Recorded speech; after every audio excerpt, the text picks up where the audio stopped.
Gather around, SKOL brothers and sisters. This is Minnesota Sports Talk, presenting Under the Lights with your hosts, Justin and Dave, next in 3, 2, 1.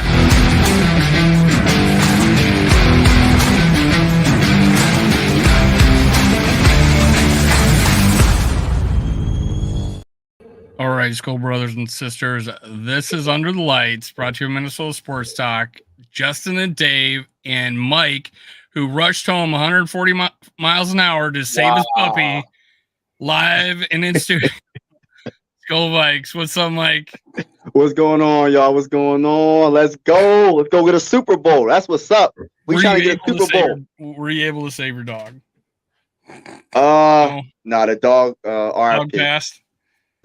All right, rest in peace. RIP.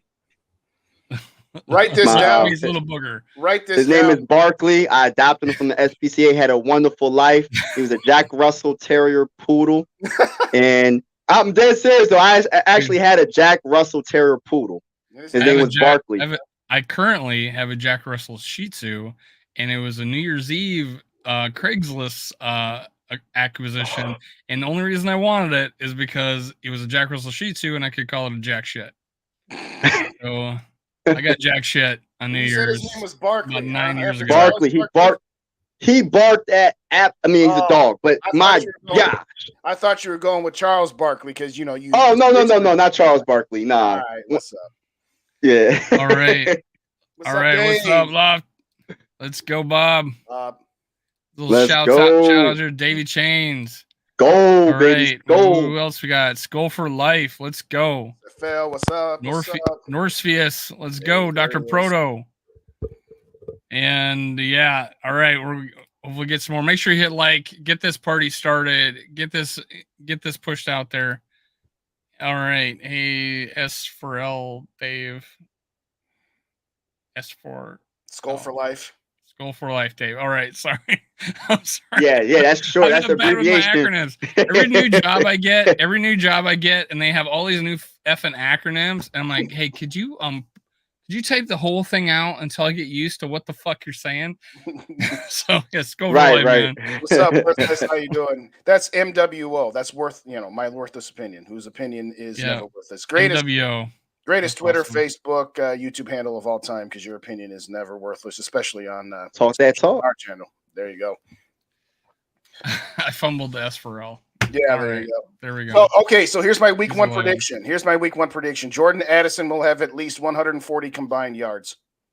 But 140 miles an hour. Yeah. Yeah. All right. Mike's like, what? Yeah. It's like, hold on. Is he even going to play? He's going to play. We all know that. So where do you want to start? You want to start with Danielle? You want to start about Jordan? I mean, a lot of press conferences to do. Where do you guys want to go? Let's start with someone let's start with someone that's been beat to death while more people are getting on. Let's talk about Jordan Addison. Sure. What's up, I believe him. I have not told the truth to a police officer. Guilty. So I don't know. He could be coming home. You could believe him about his dog, great, or you could not believe him about his dog, great. I don't care either way. I'm not gonna hold that again. I'm gonna hold the 140 against him, not the nobody got hurt. Not the allegedly telling the police officer the wrong thing. Well, I said this in my video, and y'all can check it out afterwards. But at this point with the Jordan Addison thing, here's where I'm at, where I'm always at, which is kind of in the middle. I'm kind of sick of people saying that Jordan Addison was already a bad pick because of his line, let's get paid, and now he's gotten a speeding ticket, albeit an egregious speeding ticket. And I'm also kind of done with people saying, it's no big deal. He's 21 years old, and he's got a lot of money, and he'll learn. Listen, it's a big deal, okay? That stretch of where he got pulled over, if he hadn't gotten pulled over and he didn't recognize that that's about to curve, and all of a sudden he's slamming on his brakes, not realizing, oh, crap, it's not a straightaway anymore. He's lucky he got pulled over. And yes, nothing, no harm, no foul. But you just got lucky. So we're not going to just chalk it up to, being 21 and rich. At the same time, I'm also not going to listen to this nonsense about how we shouldn't have picked him and he's already a bust and all this other stuff here. So for me, where I'm at right now is he said he learned his lesson. I mean, obviously, what's he gonna say? The coach and the GM have addressed him, and I'm guessing some of the veterans have addressed it. And let's move on. Tomorrow, first practice or whenever the first practice is, he's got a clean slate, and that's strike one and strike two, in my opinion. That ain't just funny. One strike. That's like 1.5. So we're calling it two. Right. So I am I'm kind of at the point where it's just like, all right, I'm kind of done with both extremes. Like, oh, we should cut him, or hey, it's no big deal. Why are we still talking about it? It's a big deal, but let's move on with it. What do you guys think? Well, I mean, my first thought is if I got pulled over going 140, I would have went to jail. I think we have a no tolerance of like anything over like a certain speed limit. We would go to jail here. I don't know. I think some states are like that. Like you're gonna get hauled away. Maybe the dog story saved him from getting cuffed and put on that. You know, who knows? But, or his status, or the fact that he's a very true. Right. Yeah. All first that overall pick. All that could be true. Right. So, Kwesi was asked about it in a press conference, and he said that he has a good home life structure of he's hearing it from home. He's, you know, and so he's felt like there's no issues with the way, like, this is not a problem going forward. Lesson learned. I feel like it's that. Now, I was also on the side of I wanted to drive a defensive player. I wanted to trade down, draft a defensive player, preferably a nose tackle or a defensive lineman that could cause havoc. And then I felt Jalen Naylor could jump into number 2 and we'd draft a nice receiver late in the 3rd or something. That was my hope. I was really, but Jordan Addis, you know, a top receiver was also a big deal for me. If we got that, I would have been fine with it. So I'm still fine with taking Jordan Addison. I don't feel like right now, looking in the future, that, you know, like right now, I'm like, God, I don't know how long he's going to last here. Is he going to be, you know, that you talk about that line of let's get paid? I wasn't thrown off by that. I was like, neither cool. Was I. We got a motivated, we got a motivated receiver here. He wants to get going. That's the way I took it. Right. But so far, his actions haven't been. He hasn't played a down. He hasn't even practiced really. He was only in the rookie mini camp, who looked great, and we thought, whoa, God, look at that. You know? I remember we had Luke Braun on. Dude, saw him there. Yeah. Right, and you're buying a Lambo. Even, you know, when I thought Lambo, I thought one of those Lambos I see in Miami. I didn't think grocery getter Lambo, but but it's a nice car. What do you think, Mike? Yeah, my thoughts is thank God he didn't get hurt or hurt someone else. You know what I'm saying? And I just think it was just a mistake that he won't do again. I think he learned from it, and I believe him about the dog. I love him. My dog Barkley, RIP. I miss him. I probably would have done the same thing for him, but he just got to be more careful, and he has to think before he doing stuff like that, man. Because, like I said, in Pennsylvania, because I'm from PA, there's potholes everywhere. If you're going 140 miles per hour, you hit a pothole, and it's one of those deep potholes, it's a wrap. You're not going to be to do anything with that. So I just hope that he learned his lesson and that it won't happen again, because we need to see you on the football field, man. We need to see you put up them numbers. We need you to be Robin to Justin Jefferson. So we need you on the field, man. So hopefully it doesn't happen. I think it was an honest mistake, but I think he learned. Any truth to this? Is he got multiple vehicles? I have no idea. I don't keep track. What's like, up, Chad? Shout out, Chad. That'd be your whole first year rookie contract. Yeah, money, I think if you had. I would certainly hope not. No, I agree with that comment, Chad. And shout out, Chad. I think it's the first time we've seen you here, so thanks for joining us this evening. We appreciate you. Yeah, we're gonna find out real quick. You know, people make mistakes. You know, Randy made mistakes. Chris made a lot of mistakes. It was just part of the reason we end up here. You know, we all. I am no longer living in South Dakota because of my mistakes. Yeah. Well, so the point is that okay? You know what? One of two things is gonna happen. You know, a year from now, after his rookie season, and if he's no further incidents, we'll say, all right, that was a blip on the radar. He learned his lesson. And if a year from now, 2 or 3 other things have happened, well, then we'll know. So good comment there. He better. by chat. What's up, Patrick? Patrick Harms in the building. Good to see you. Good to see shout you. out to Patrick Harms. It's almost like that feel. It's almost like that feeling, like the off season when we had a coach die, or in the off season we had a player. We just have that memory of when things look like they're on the upswing. Adrian Peterson, and the deal with his child, right, and losing him after week 1, and the whole season and how that played out, and that was the first year of Zimmer, which is crazy interview, crazy press conference when one of the reporters goes, "Have you ever had to deal with something like this? Like something so devastating and losing your star player?" And he says, "Well, I lost my wife during the season once." Yeah. It's like, got to put things into perspective, and that really did for me. I'm like, God, holy shit. Mm-hmm. Wow. Right. You got to be responsible with your life. Be responsible with your money, and be responsible with your life, because life is short. And for him, like I said,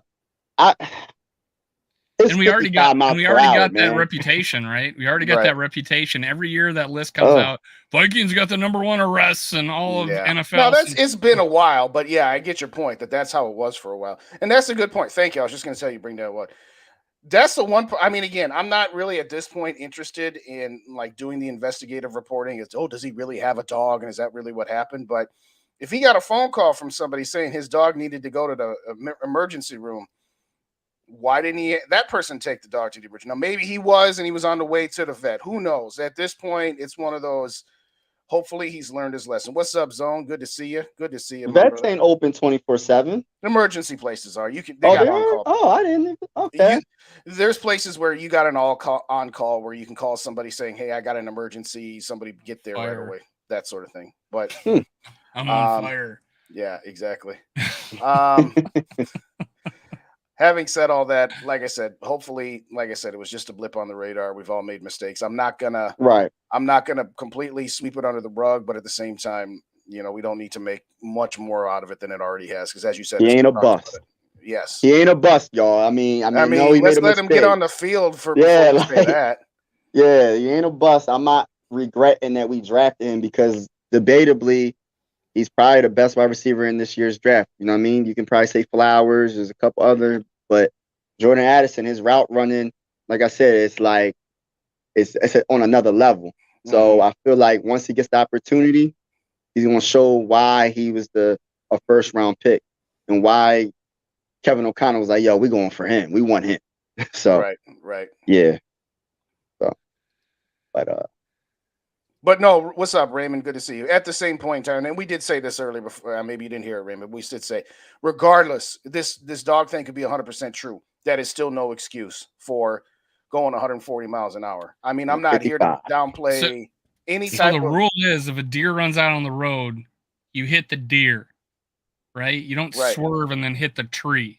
You hit the deer. Or you don't swerve and hit the car next to you. I'm like, I'm not coming home because my dog's got a cold. Or I'm not going 140 because my dog, because I would rather not kill a human or the person that was in his car. Apparently, right? There was another. I didn't know. Was someone else in the car? Maybe I'm mistaken. Maybe I'm mistaken. I'm thinking of someone else. I'm thinking of probably Henry Ruggs. My bad. But yeah. There's another person in the car on that one. But yeah, I'm not gonna hurt someone else on the road. I'm gonna hit the deer. I'm going to not go 140. I've gone 100 in a vehicle just to see if I could do it. But it was on like a stretch of road that I knew that was straight for 10 miles. So I never gone higher than that. There's levels to this. 140 is another level. Right. Yeah. You ever see those? I mean, I don't know how many times. I don't know how many times I got a clip on my YouTube of this vehicle. Here it is at 40 miles an hour. Here it is at 80 miles an hour. Here's 120. Here's 140. And I'm like, holy shit, 140. The car like rips in half. Right. We're too fast, too furious right now. Tokyo Drift. I was talking to my daughter last week. She's just like, why? What's the speed limit here? Because it was 55. No, I'm saying that we were in our residential neighborhood, and I said it's 30 miles an hour in a residential unless it's labeled. And she's like, why? I'm like, because if you're going 30 and you see something and you slam on your brake, you don't just instantly stop. You need a couple, you need a decent distance to be able to stop. And if you're in a residential neighborhood, you see a kid come out at you. If you're going even 45, you're not going to have enough time to stop. That's why you can't go that fast in there. 140 miles an hour, you got to have. Yeah, I know. Yeah, that good one, Norse. That was it's up there. That's a game ball worthy. That is a good one. What's up, SKOL Mafia? Good to see you, Purple Gang, in the building. There you go. If you don't already know, let's take the time to announce it here. If you are in the Twin Cities area the night before opening weekend, the Saturday night, which I believe is the 9th, SKOL Fest at the Northeast Palace in Minneapolis. Check that out. And if you can attend, we got live shows with everybody with the Purple and SKOL Media family. SK will be there, Dave will be there, I will be there, Rap be there, Gigi, Yogi as well. So every time I see Mafia, I remember, okay, I know Mafia going to be there. So I just figured we announce it here now. So go check that out. Mafia as well. So he must have bought a personalized jersey now, because he usually has him him in the photo. Oh no, he said that for a little bit. He said that for a little bit, but yeah, he did get that earlier.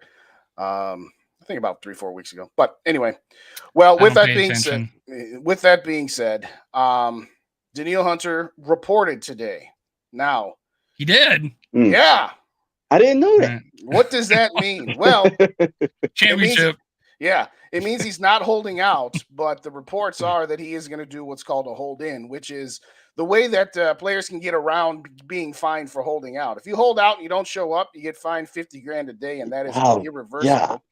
Yeah. But you know what? If you show up and report, but then you tell your coach, hey, man, my ankle's kind of hurting me right now. I don't know that I can practice right now. I'm going to have to take a few days to get my ankle right before I can practice. Now, again, the KOC press conference made it clear that he and Danielle have been in communications, that O'Connell understands that he's not going to be participating in team activities until this situation gets resolved. What are you guys' thoughts on this? Look what Garoppolo did last year, right? Yeah, pretty much. He was on the other field throwing against air.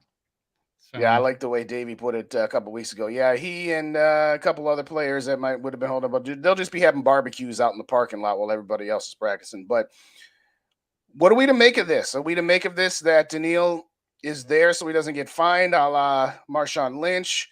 Are we to make of this that they're still in good faith working on this? Are we to make of it that Danielle is still done with this team, but he's showing up as to not torpedo his trade value the way Zadarius Smith did? I mean, Mike, I'll start with you. What are you thinking on this? I mean, he's not getting paid like one of the best defensive ends in the NFL. So not only not getting paid like it, they get fined $50,000 for every day you miss. I'm not losing that. So I know he's like, oh, I'm not losing no more money. I already don't got the money that I think I should be having. So I think that's number one. Number two, I think that we should sign him to an extension, 2 years or 3. I think he gives us the best chance to win a Super Bowl. We're trying to win a Super Bowl. We never win a Super Bowl. And he's that bull. I think that he, with this defense under Brian Flores, is going to shock a lot of people. I think he's going to be back to that 2018, 2019 D Hunt where he's had 14.5 sacks a season. I think Brian Flores is going to put him in the right positions to be successful. Not like Danielle, where he just didn't adapt to the players he had on the field. I think Brian Flores is smart enough to be like, yo, I got this guy. He's more of a 4-3 defensive end. I'm going to have him do it. We're going to switch it up, and we're going to make sure that he produces the way he needs to. And if he produces the way he needs to, this defense is going to be better, way better than last season. That's all I'm going to say. I think we're going to be in the 20s at least. But I think that we need to keep D Hunt. And if we got Kirk Cousins, let's go all in. That's why I kind of didn't want to. I understand about the Dalvin Cook situation, about the money. That's why I was like, yo, I want to go all in and get this championship, man. And then if we don't win it this year, then we do what we have to do. But even if you decide D Hunt to a 1 year, like add on to what he has. Can you add on to this year? Can you do that in contrast? Can you add, like, so say he's getting paid $6 million this year. Can you add on a few million? Oh, sure, yeah. That? You can. So if you can do that, it's basically a new contract. Mm-hmm. Okay, so if you can do that, say you give him like a a 1 year. What's up, Eli? How much is getting paid this year? 5? 5.5, 5. Let's just say say 5. So what if we give him about 10, 11 this year, and make it look a little bit, make that money look a little bit sexier in his eyes, and then he can see what happens. You never know. Well, they've already offered him that. They've reported that they've offered to give him more money this year, but that they just for 1 year, right? For just this year, yes. So I think Mike's for how much though? Well, we don't know how much. Yeah. So that's the thing. Like, if you give him like in the teens, I think you can get him for that for a year, and then we'll see what happens, and we can start over next season, or sign him to that 2-year contract extension. But I think he's so important for this year. And if we don't get, and then on top of that, if we don't get the compensation back that we want to trade for him, like say we want to get a first round or second round, if you can't get that, then why are you going to trade him for like a 4th round pick? Like, that's not going to do anything for us to win a Super Bowl. We're trying to win Super Bowls. We're in the business of winning Super Bowls. We're not in the business to just get a whole bunch of draft picks. And then, I mean, of course, we want to think about the future, but we want to win this season. I don't want this to be a wasted season. I want to win a Super Bowl this year. We got a chance. This division is wide open, and this is a good chance for us to win the NFC North and possibly win the NFC. So, what do you think, Dave? Davey Chain says we're gonna call his car. Yeah. There's been enough rear end jokes going on in the chat there. Yes. So that was the question. Go ahead. You know me, I'm all in. I think whatever improves this team for this year gives us the best chance to win. I'm on record saying I think we're the number 2 seed this year, because we beat San Francisco, with their iffy quarterback situation, and we win the tiebreaker. We're in the 2 seed. There was actually I forget the fill-in. His last name's Hall for Dan Patrick's show, said the Vikings are going to the Super Bowl this year. So, like, not kiss of death, but yeah, fair enough. But from a guy I never heard of in my life, I'm like, yeah, sure, why not? Yeah. But yeah, I'm like, we are better with Danielle Hunter. I'd rather be better with him full year than a 4th, like Mike says, who knows, a 4th round pick, a 3rd round pick. I'd rather have this guy hopefully for 3 years. I would think the sweet spot for him would be 3 years. And then there's, Kwesi was asked about Kirk Cousins extension. He was asked about TJ Hawkinson extension. And he says everything's being talked about. It's just, and I think someone said in the chat about, hey, that he likes the fact that there's nobody's talking about this behind closed doors. We're not hearing about it. Right. And no matter how much I want to know about it and want to talk about it, as a fan, I appreciate how our organization handles contract extensions. Let me get some shouts real quick here. I'm sorry, you guys go. What's up, Eli? Good to see you. What's up, Yogi? How's it going? Gary's in the house. Thanks again, Gary, as always, for joining. I think that was nope. Scolger Soup. I knew there was one more. There he is. Scolger Soup is in the building as well. All right. So let me go back to a comment that Chad had just a couple moments ago. Jacksonville offers their 1st and 3rd for Hunter, and Minnesota 2nd. Who says no? First off, Jacksonville says no. Second off, if Minnesota was offered a 1st and a 3rd for Danielle Hunter, he would have been gone. You do that deal in a minute. Yeah, probably. I mean, then you we don't even think about it. Then we go sign a guy that's currently a free agent, even though he would be less of a player. But yes, for a 1st round pick and a 3rd, giving up your 2nd and Danielle. I mean, I've made my stance on this clear. I'm not as optimistic about getting the 2 seed, but here's what I will say: if I had to pick the order of possible outcomes, they would be as follows. I would pick giving Danielle Hunter a 2-year extension so that we have him for the next 3 years, as long as it's not an Aaron Donald $28 million backing up the Brinks truck kind of deal. If you can get him at a reasonable deal for 3 years, I'm not worried about the defensive end age cliff. Now, if you can't give Danielle Hunter a deal that he would accept, like let's say they offered him a 2-year extension and for the next 3 years he averaged cap hits around 22 to 25 million. I would do that. But I don't think Danielle would accept that. So if we take that option off the table, then if you're asking me would I rather trade Danielle Hunter and get something for him in return versus playing him for 1 year, regardless of whatever production you may or may not get from him this season, versus letting him walk for nothing? I'm sorry. I would take getting something versus getting nothing. Now, I agree with you, Mike, that a 4th round pick is not enough. Not enough at all. Chad, to your trade proposal, yeah, you're not going to be able to swing a deal for that. If you can swing a deal for that, it would be done already. Okay, because the Vikings have made it clear that they like Danielle and they want him here, but they're not willing to guarantee anything beyond this season. So yeah, if that kind of offer was on the table, they would have taken it already. So we in the zone brings this up 37 minutes ago. Apparently, Justin Herbert announced 5-year deal worth $262.5 million. Okay. 5 years, $262.5 million a year. So $500,000. So he got $2.5 million more. So $500,000 a year more than Lamar Jackson got. This okay. I like Justin. Is he that good? I like Justin Herbert. Well, again, that's the market value.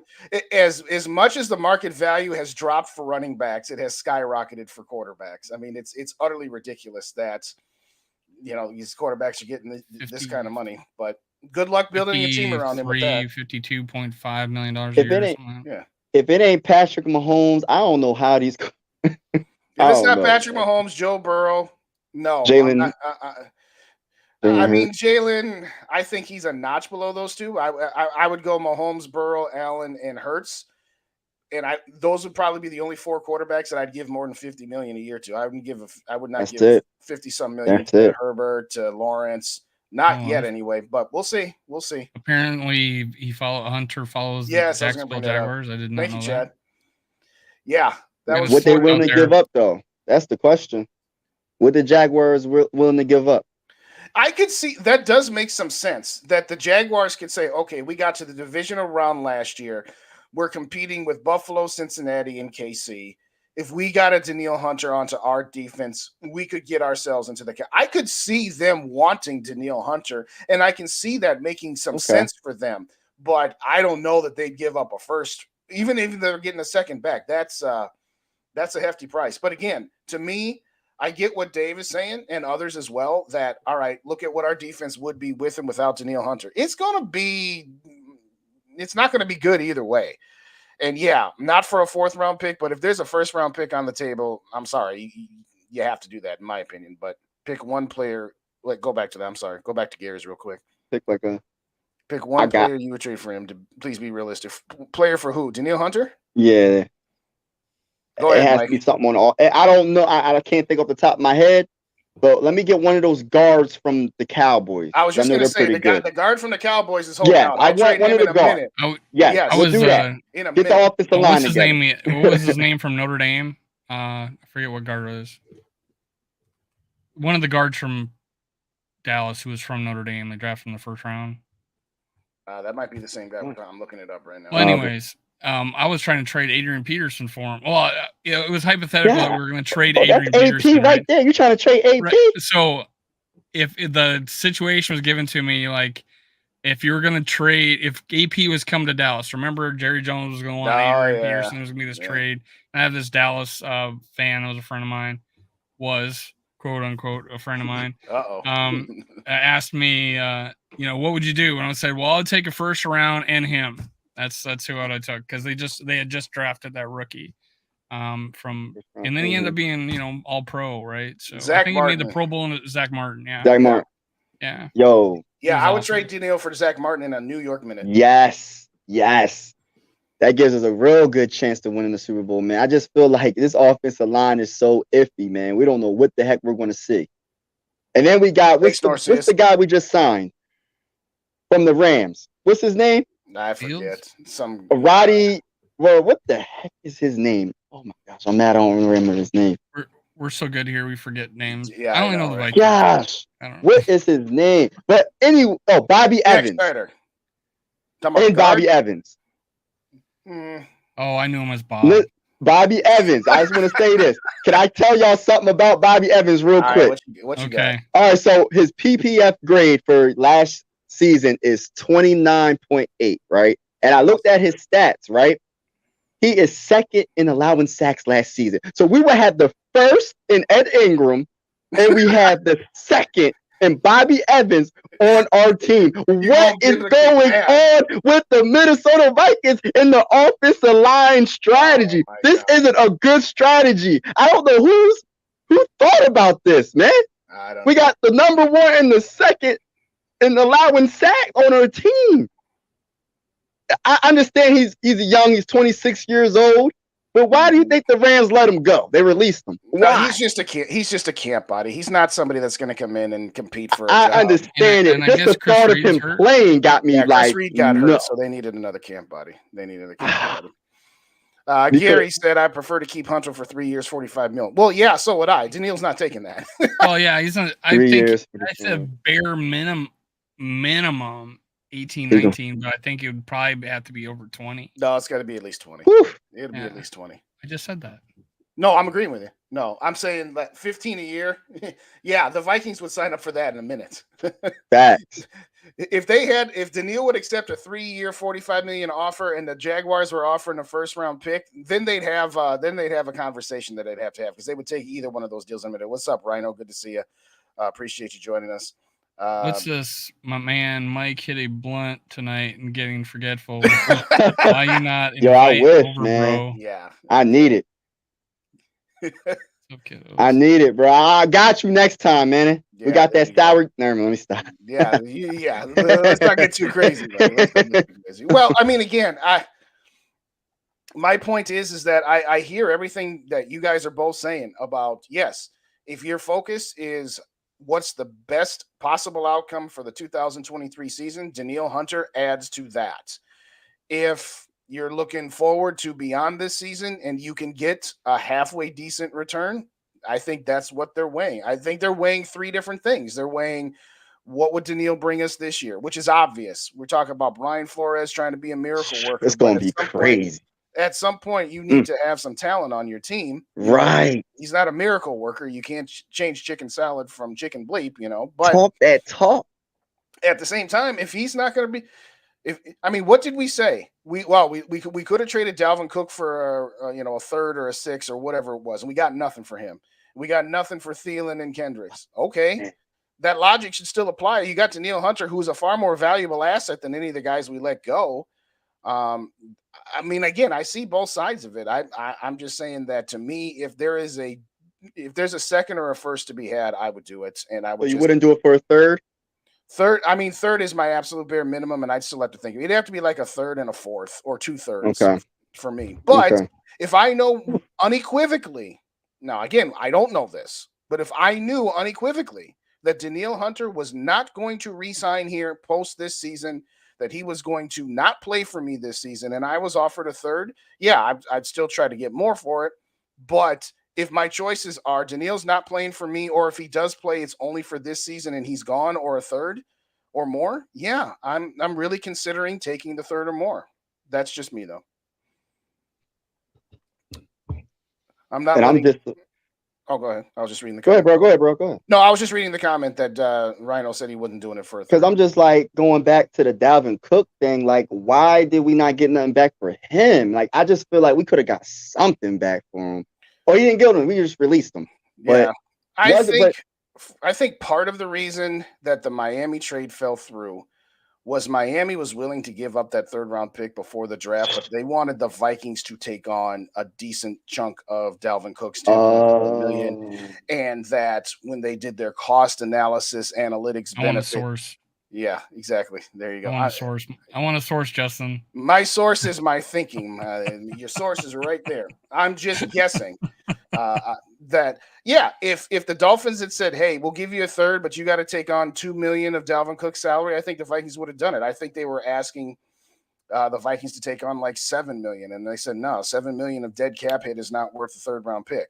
I don't know. I'm just speculating. I agree, Vikings. Don't we have money into next year, though, that we wouldn't get? You talking about Cook or Hunter? Oh, yeah. Hunter's got $11 million dead next year if he's not back. Rhino, correction. No, you do not get a compensatory pick for any player that has void years on it. So, unfortunately, no, you do not get a comp pick for Danielle Hunter. if you did get a comp pick for Danielle Hunter, my thought process would change. But again, if you have void, again, Kirk Cousins, if he walks after this year, Danielle Hunter, Harrison Smith, if you got void years on your contract, you do not get compensatory picks when they're signed from another team. What's up, T-Bass? Good to see you. Wow. Okay. I know super early, but crazy about Flyers when frankly have. Yeah, I'm willing to give Kwesi the benefit of the doubt. We've only seen one season.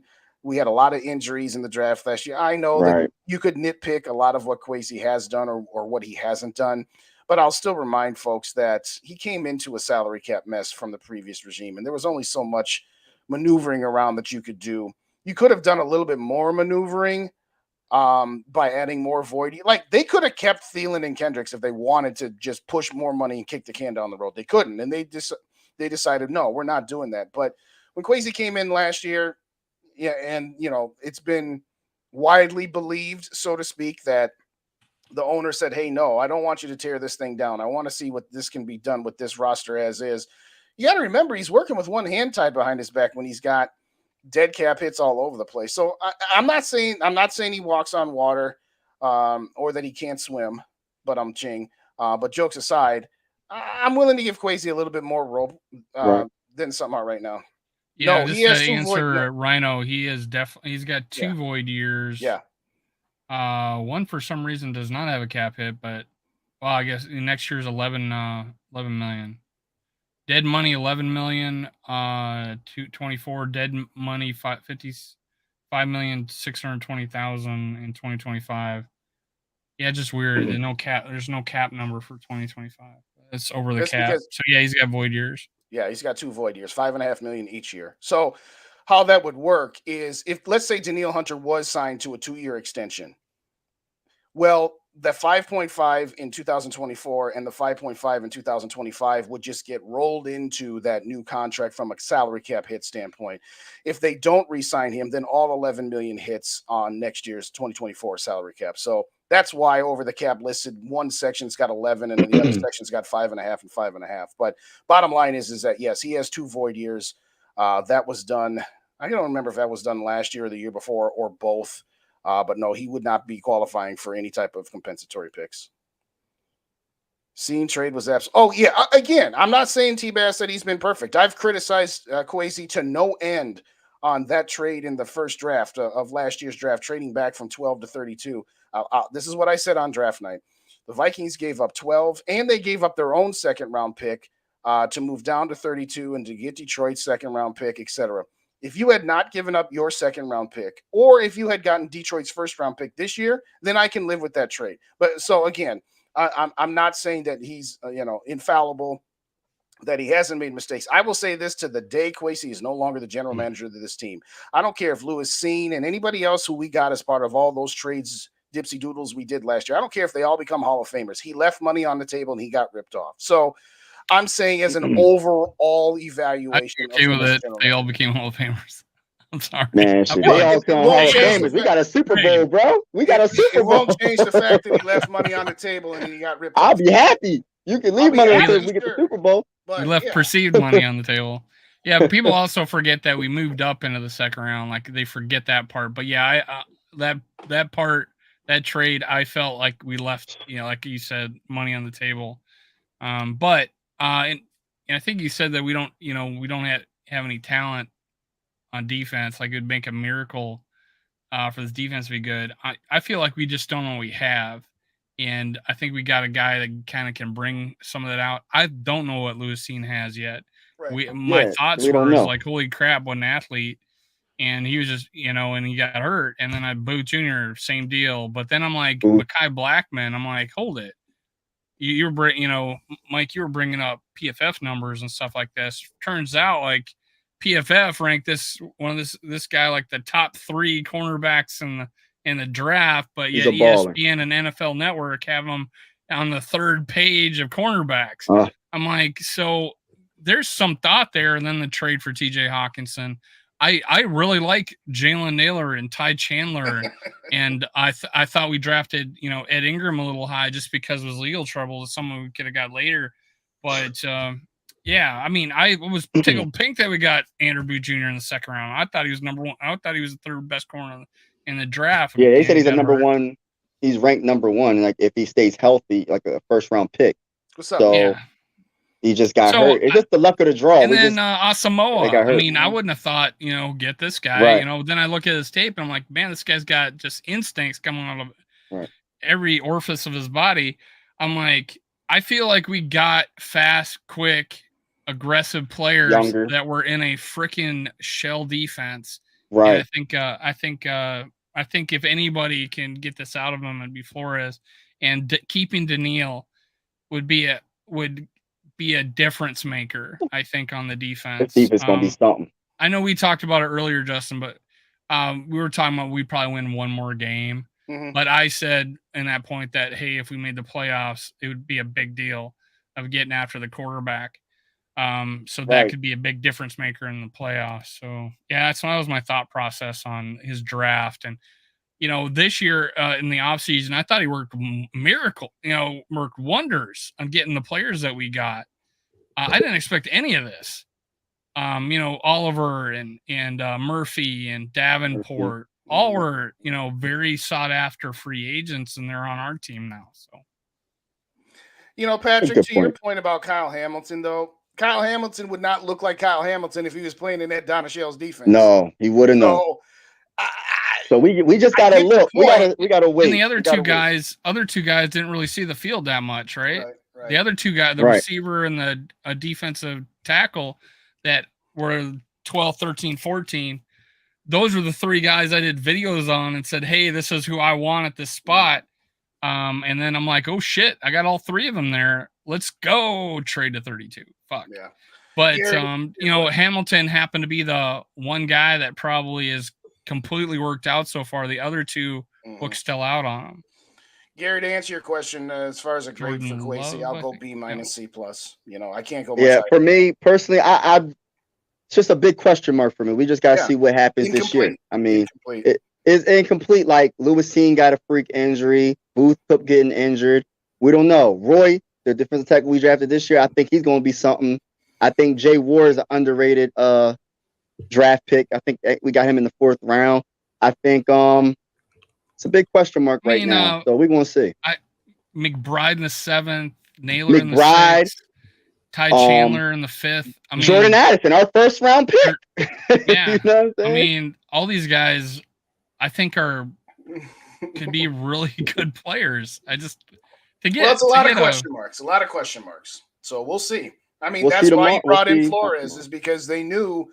I mean, I'm not going to take anything away from Zimmer and his defense, but let's be real. He had a lot of studs on defense. When you talk about Linville Joseph, you talk about Everson Griffin and Danielle Hunter on your D line, Anthony Barr on his rookie contract, Eric Kendricks, and then in the back end in his prime, Xavier Rhodes, Harrison Smith. And Trey Waynes, you put Trey Waynes on there? Somewhat underrated because of course he was always getting picked on because nobody was throwing the Xavier side. But Trey Waynes was good. Trey Waynes, was solid. I got his jersey on, so that's why. So there you go. But, I mean, again, you're expecting Flores to do a lot, and that's why I'm kind of tempering my enthusiasm because I don't want to throw that much undue pressure on it. Okay, hey, guess what? You don't got a lot of pieces to work with, but take this 31st ranked defense and make them top 15. That's a lot. That's a lot to ask, but we'll see. Hopefully, I'm really optimistic about this defense. I think this defense is going to surprise. I think the defensive line is going to surprise a lot of people and it's a big if, we keep D-Hunt. I think, what's the bull name? Tonga.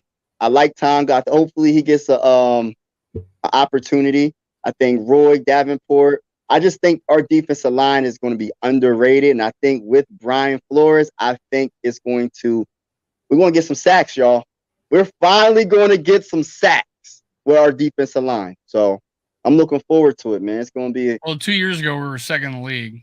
It's just, it didn't really translate to. Didn't really translate. We're going to get sacks. It's going to mean a lot more because it didn't seem like we got sacks because it seemed like we was giving up. We couldn't stop the run. I know that for a fact. We couldn't stop the run. Yeah, we got sacks, but then we gave up second and 20. Right. We didn't get enough. We got a sack at second and 20. Who cares? They still converted the first down. So it didn't really matter. Matter. Right. But I think we're going to surprise a lot of people this year with our defense, man. I really do. And I think with all this disrespect, everybody, I'm talking about First Take, everybody saying that the Lions are going to win the division. Yeah. They said Jordan Love is got the best potential, got the best promise out of all the quarterbacks in the division, and the disrespect of Justin Jefferson not being in the top, was it top 5 or top 10? Top 5. Top 5. Like, how did you not see the games? Did you not look at the stats? Like, what? No, they only saw Keyshawn Johnson, what was you thinking? Yeah, no. When you came up with that list? They only saw the end results, and okay, there's a little more to it than the end result. Right. But, so I think the disrespect is going to work for us. It's going to work for us this season. I got a video prepped. I haven't shot it yet, but of Harrison Smith being ranked 97th, top 100. Yeah, that's another one. He's been removed from. He wasn't on the list the last 2 years apparently. So back on it. You know what? That's fine. The Super Bowls are not won. Games are not won by what other supposed experts' rankings are. Right.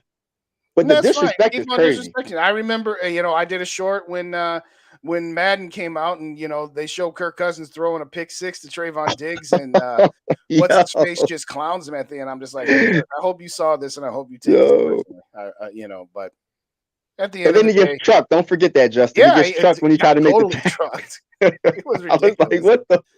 I'm like, really? Okay, all right. That was the same time that ESPN guy that East Coast Gridiron got on me for when he was listing off. Oh, you can do all this good, but you got Kirk Cousins. Oh, you can do all this good, but you got Kirk Cousins. Oh, what was his name? That I forget. Is somebody you don't even know. Who cares? Well, I mean, he's a prominent sports voice on ESPN. I forget his name though. But yeah, we've been just disrespected all off season. I think. This is fine. It's crazy though. It's very few positive, unless you're the guys on Good Morning Football. Those guys love us, but other than that, even the girl on there that's a Minnesota fan, she's like she's like one of those pissed off fans from we never win, shit like that. So she's wanting to get rid of Kirk Cousins and stuff like that. Move on from him. But other than that, we really don't see any love from anybody else. I mean, it was funny because what's going on? What was it? Well, thanks for joining, everybody. Mike's out of here. See you bye. No, I'm just kidding. He has left the building. Yeah. Like Colin Cowherd last year predicted us to be the first team to, the team that most likely to win twice as many games. Sure, and he realized that would be 16. Right. And he changed it to 14 and we won 13. So, and then this year now he doesn't have us making and what he did 2 lists. One has us making the playoffs and one has us not making the playoffs, which is really weird. He has the Lions winning the division. We win in this division, y'all. Yeah, we win in this division. I just feel like that's the least of our worries. I think. Right. I think we win the division. Yes. You still I don't know about 9 wins. I think the Lions had, right? Yeah. After starting 1-6, 1-7. Yeah. I mean, yeah. Well, they got momentum. No, man, it's a different year. It's a different team. It's a different season. Listen, what they did in the second half of the season was impressive. Guess what? There was no pressure on that team because they had started 1-7. They could just play loosey-goosey. Bringing out. I mean, in 2020, the Vikings started off 1-5. That was the COVID year. And instead of trading off some players that they could have at the trade deadline, they decided no, we can still get back into this. Okay, yeah, congratulations. You win 6-4 and finish 7-9. Big deal. I mean, okay, what did that give us momentum into 2021? Oh no, we went 8-9. So what they did was nice. And yes, you did it when there was no pressure on you, when you could just play and not care. We'll see come that first Thursday night when you guys are watching the Chiefs get their Super Bowl rings. We'll see how well the Lions do then. But I agree, Patrick. Until proven other, I mean, again, it's just like, you know what? A lot of people call the Vikings frauds last year in the middle of December and say, all right, let's see what you do in the playoffs. Prove us wrong. And unfortunately, they didn't. So I'll say the same thing about the Lions. Show me something when the pressure's on, when you actually still have something to play for. Let's see what you guys got. Facts. We just got to prove them wrong. And that's the one thing about, like, going to Kirk Cousins, the quarterback position. I like Kirk. I think he's a good quarterback, right? And be honest, I think he's a good. I ain't gonna hate, but when it counts the most, he doesn't come through. We all know this, and that's why I want to have like a young quarterback behind him. Like I hope Jaren Hall balls out, and I want something to cheer for. I'm gonna be cheering for Jaren Hall in preseason. I'm gonna be like, yo, I hope he shows up in training camp, and the coach is like, yo, you're gonna get the first.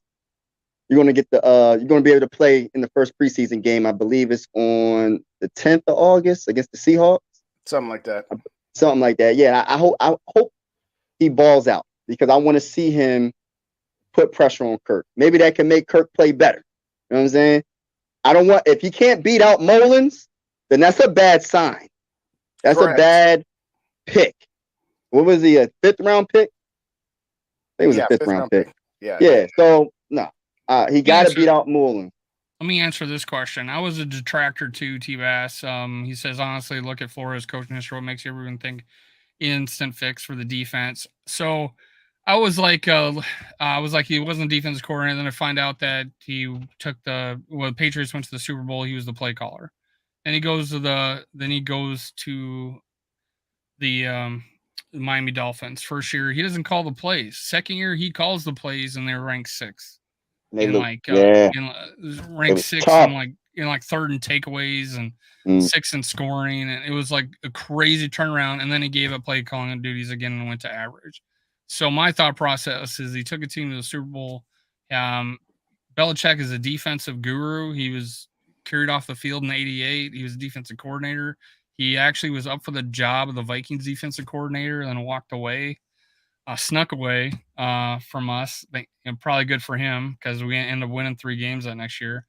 But yeah, I was turned around with that. Because there were the 2 years he was calling plays. They were elite. Elite. So that's the way I feel about it. Right. I think from my perspective, I have a healthy sense of optimism, but I temper my optimism and I temper my enthusiasm. I see a guy that can't be any worse than Ed Donachelle, who by definition, again, Rhino had it up earlier where he said, 15 to 20th, otherwise it's a disappointment. I think that's a bit high for an expectation.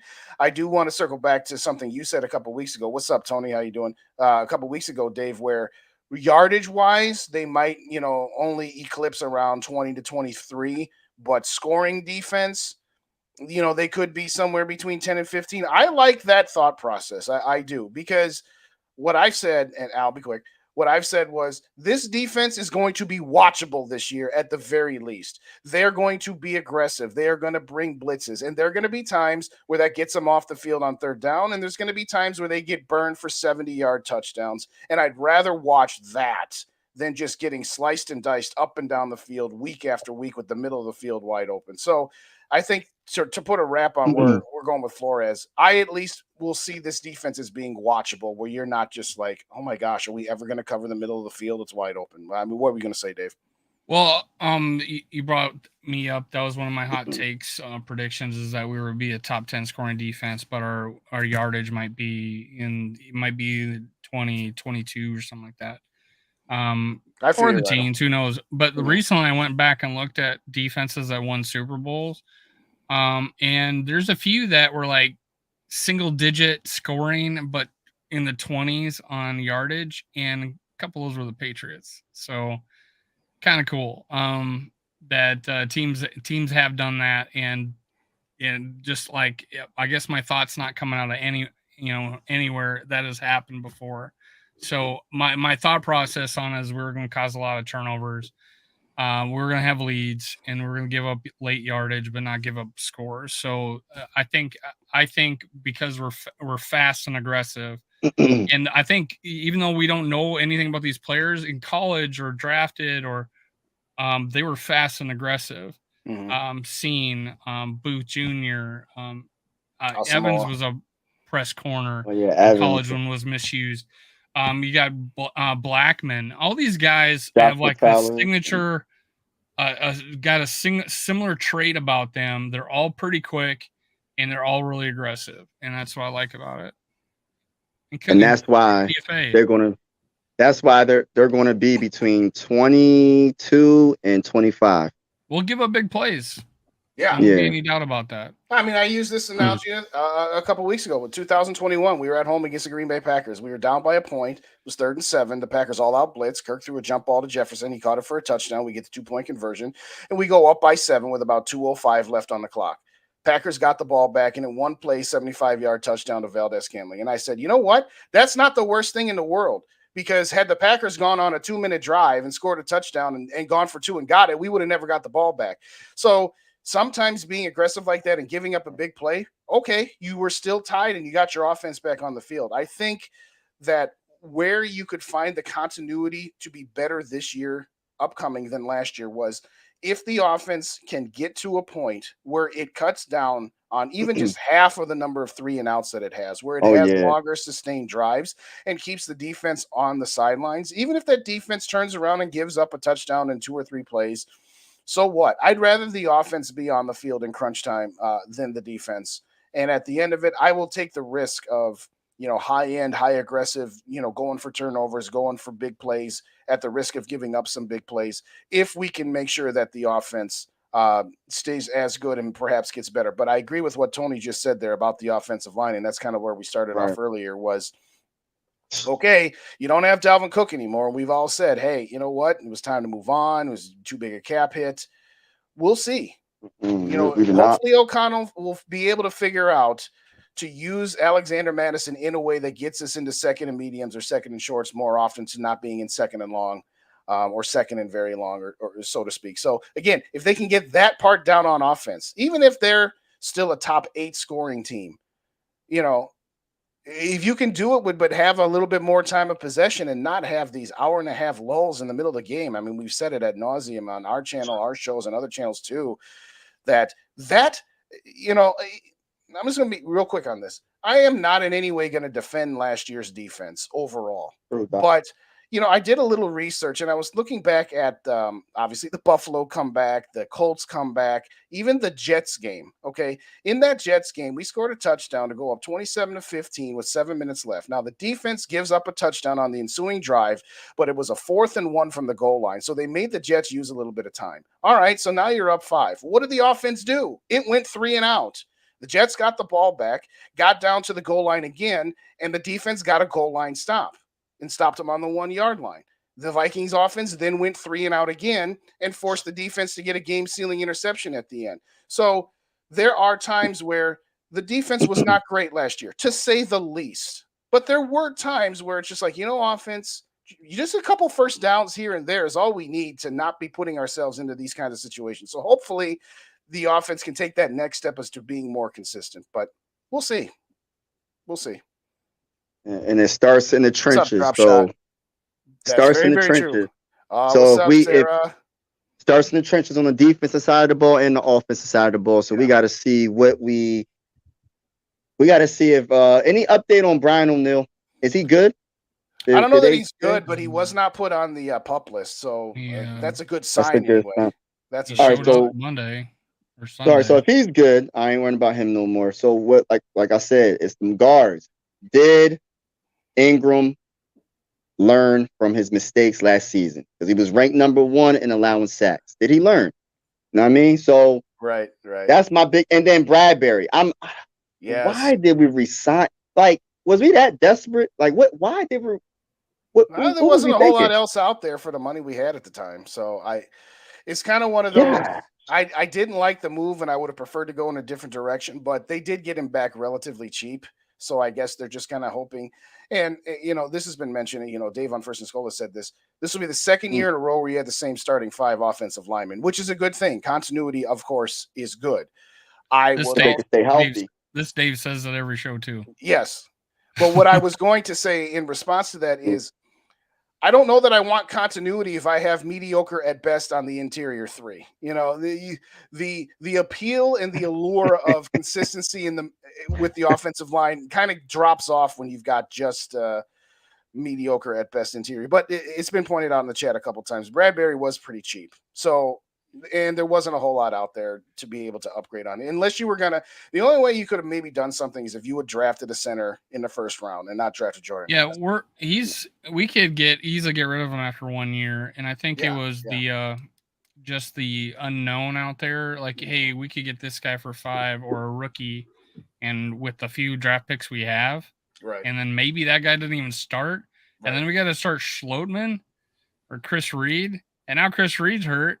Yeah, I'm like, or do you go out with free agents? And all the free agents aren't ranked that very well, as far as top free agents. And so it's like, hey, let's just get this guy for $5 million. He knows the offense. He's an intelligent player, and he makes all the calls. And hopefully continuity is a thing. I didn't hate the move because of how cheap he wasn't that expensive, and that we could get rid of him after a year. Shout out Mary in the building. What's going on, Mary? Good to see you. Shout out to Mary. Chicken soup for the souls in the house. There you go. But it's like, I don't know, man. He's just every time we go against a top D line, it's just I always see him. My eyes just see him getting pushed back right into Kirk Cousins. It's just like it's not. It wasn't as much, I don't think, this past year, but yeah, in the previous years. The top defense. Yeah, I will say this about the O-line. I'll say this about the O-line. I think they confused us too much too. You have a rookie right guard, so I don't know. Right. They did get better last year, but where the margins they improved on was prior to last year. If they went up against a bad defensive line, they could survive. If they went up against a mediocre defensive line, they were in a dogfight. And if they went up against a great defensive line, they were getting killed. Oh. Now, if you go up against a bad defensive line, they will dominate. If you go up against a mediocre defensive line, they'll have some good games and some bad games. I mean, Washington's got a good defensive line. We survived that because their offense is terrible. We survived the Miami game. We survived the Buffalo game. But going up against great defensive lines like Philly and Dallas, we got killed. So, yes, they've improved on those margins to where the bottom third against bad defensive lines, they're good. Against middles, they can survive. But I still fear, and again, this gets back to talking about the outlook of a team over the course of a regular season. Yeah, you're not going to play great defensive lines for 17 games. You're going to have some games against great, some games against mediocre, and some games against bad. And, yeah, you can end up with 10, 11 wins. But get into that playoffs, going on the road, either in the divisional round or the NFC Championship game, against a Philly or a San Francisco with those kind of defensive lines, I still fear like, okay, Kirk and KOC and JJ and TJ and all this weapons we got on offense, they can still wreak havoc and eat our lunch on the interior. That's what I'm still concerned about. But I'm cutting that just call Kirk Cousins a weapon. Do you hear that, Mike? What? You said what? Yeah, you hear those crickets after that joke? Anyway, I digress. I mean, Kirk ain't bad, but he ain't. I had my cricket. I had my cricket joke earlier, so we've each got one. So you're due for one, Mike. Who's the backup for what? Say that. Who's the backup for Ed Ingram and I'm clipping it. Ed Ingram, like who's the backup for him? Like who's going to be? I think Chris Reed was, and now it's like, oh shit. Yes, yeah. What do you got now? Who else? Exactly nobody. That's the point. Okay, so let's say that your offensive line. It's like you got to do well, and hey, he's played healthy. Played healthy all year, and I thought he improved, and everyone wants to crack on him for. Yeah, this is the problem with games. It's like there was a Lions game. Everybody thought Kirk Cousins had a bad game. No, he had a really good game actually. And then people would say that if you go back and watch all the the whole game and watch the plays, then I go back and whenever someone had Ed Ingram had a bad game, I go back and I see 2 bad plays and the rest of him doing his job. So I just attribute that to be a rookie. Okay. I just attribute that to be a rookie. Yeah. And was it Trent Williams, who's the left tackle for the Niners? Yeah. Go look at his PFF grade and his sacks and his pressures he gave up as a rookie. Now he's the best player ever, right? Everybody's the first ballot Hall of Famer, but he struggled as a rookie. Darisaw did he lead the NFL in sacks? Yeah, I think he gave up quite a bit. Did he lead the whole NFL? He was ranked number 1 in sacks, giving up.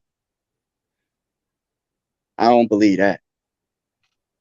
I ain't saying that Ed Ingram's a bust. I'm not gonna say he's a bust. We got to see what he does this season. Right? No, but just in case he starts messing up, who's going to help? What's going to happen? We can't. that gets back to what I'm more worried about Cleveland than I am about Ed Ingram. Well, that gets back to what we were saying. That he's capped out. Even if you do say this offensive line is better, and even if we want to buy into the second year in a row in consistency, the problem is what do we have behind any one of the starting five? Now I get it, in the salary cap, free agent world, nobody's got, two offensive lines where if a person gets hurt, they got somebody at every position to step in. So it just kind of is what it is. You can say that about any team. But having said that, yes, Oli Udo, I think, is the backup swing tackle for either side. But I agree. I don't know. Yeah, Austin Slopeman is the backup center, and I have no idea what you do at guard. And I was going to bring this up a minute ago, but thank you, Rhino, for putting it up there. I really want to know what is going on with Dalton Reisner. Okay, that guy seems like he would be an absolute brilliant fit for what this team lacks offensively. And if we're going to be this team that is going to rely on our offense and hope that our defense is just okay, why in the world wouldn't you make a move to strengthen the one area of weakness that this offense currently has? Because that offensive weakness that this team currently has spills over into every other aspect, because as you said, the games are won and lost in the trenches. I don't know if he's got some sort of injury that teams are shying away from. I don't know if they don't want to upset the apple cart, that they're putting so much stock into this, same 5 starters. But I'm finding it hard to believe that if he is healthy, that he would not be an upgrade to either one of the guard positions that we have. What do you guys think? Well, I'm doing a little stat lookup, so I wanted to ask, since he did the research on Ed Ingram, how many sacks did he give up last year? 10 or 11. Trent Williams gave up 11.5. Oh, wow. Okay, well, that's like, hold on, though. That's like saying Peyton Manning led the league in interceptions his rookie year, and he went on to be Peyton Manning. I'm sorry. This is what you do. You go and give him the parameters of the discussion. No, he gave up 11.5 sacks. Next year, 2.5. He jumped from first year to second year. That's my point. Okay, so we shall see. We shall see what I'm cheering for him. I'm cheering for him. 13 games, by the way. I'm cheering for him. Games compared to 17. Yeah, that's a lot. I'm cheering for him, but 11 I gotta see. Games. I don't want no excuses for Kirk Cousins this year for this offense, because I already know. Say the defense does what it's supposed to do, and it's like ranked between 20 and 25 or whatever. Right. I don't want the excuse to be, well, we didn't have an offensive line. I don't want that excuse to make it seem like, we're going to sign Kirk Cousins to another extension, because I'm trying to tell you, we have to start looking in the future. We can't be thinking that Kirk Cousins is going to play for the Vikings until he's 45 years old. So I don't want no excuses. I know a lot of people, they're falling in love with Kirk all over again because of the Netflix series. They're falling in love with Kirk because he's such a nice guy. He's a family man. Yada, yada, yada. But at the end of the day, I'm trying to win a Super Bowl. And I don't want no excuses this season. 2024, in 2023, I don't want no excuses. If we don't win a Super Bowl, 2024, we better go get our quarterback. Well, one of the questions I always have, like, hey, I don't want an excuse for Kirk Cousins, offensive line, whatever, bad defense. I don't want excuses for that. And then I'm going to go out and get a quarterback with my first overall pick, trade 2 or 3 first-round picks for them for that quarterback. That's not true, though. And not spend any. Oh, you don't think we'll go up? People want Caleb Williams or whatever, or a top quarterback, giving 2-3 first-rounders that could have been offensive linemen, right? So we're gonna say Kirk. I don't want any excuse for Kirk Cousins. I want that offensive line. It cannot be a excuse for him. Well, let's get rid of Kirk Cousins then, go get a different quarterback, spend 2 or 3 picks for him, and then go and then have the same problem with the offensive line. See what I'm saying there?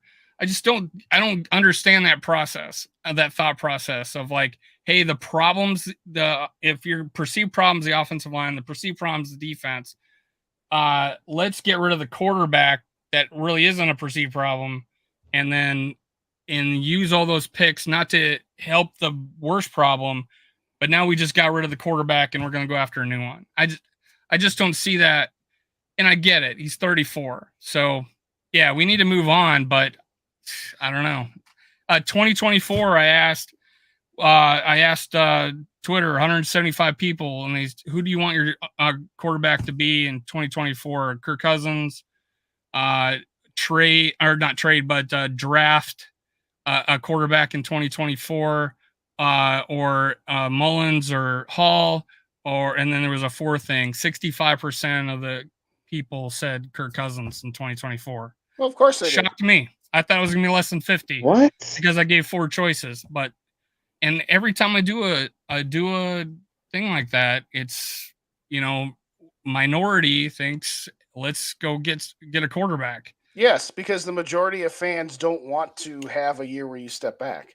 A majority of fans want you to find a way to have a quarterback that's ready to go so that you don't have that intermittent season or two where you take a step back. There's no way that the Minnesota Vikings, unless a miracle upon miracles happen, are not going to have a drop off between Kirk Cousins and whoever the next quarterback is, whenever that is.